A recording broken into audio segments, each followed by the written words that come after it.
ভাই আমার এইখান থেকে বড় বড় 3-4টা তেলাপিয়া মাছ দেন। এই এখান থেকে বড় দিকে 3-4টা তেলাপিয়া ধরো। এই যে ভাই, এনেন আপনার মাছ, আর এই যে আপনার টোকেন। মাছের বিল হয়েছে 810 টাকা। 1 মিনিট। হ্যালো, আসসালামু আলাইকুম মা। কি কো আব্বাই বাসায় মাছ নিয়ে এসে? এখন তাইলে মাছ কি লাগতো না? আচ্ছা ঠিক আছে, সরি ভাই, মাছ লাগতো না। এই ধরেন আপনার টোকেন।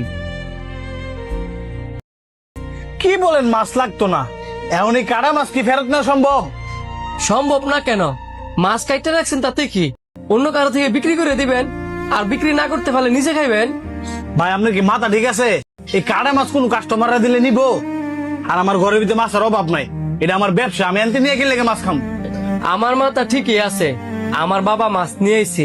এই মাছগুলা কিনে নিয়ে কি আমি মাছটি নষ্ট করবো?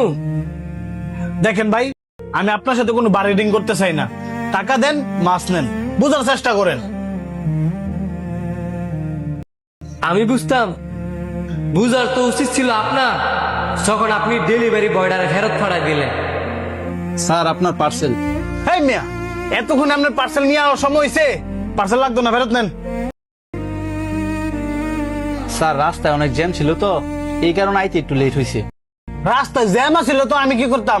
তোমার আইতে লেট হইতেছে দেখা আমি আরেকখান থেকে খাবার আনা এলেছি। তুমি তোমার ডে ফেরত লয়ে যাও।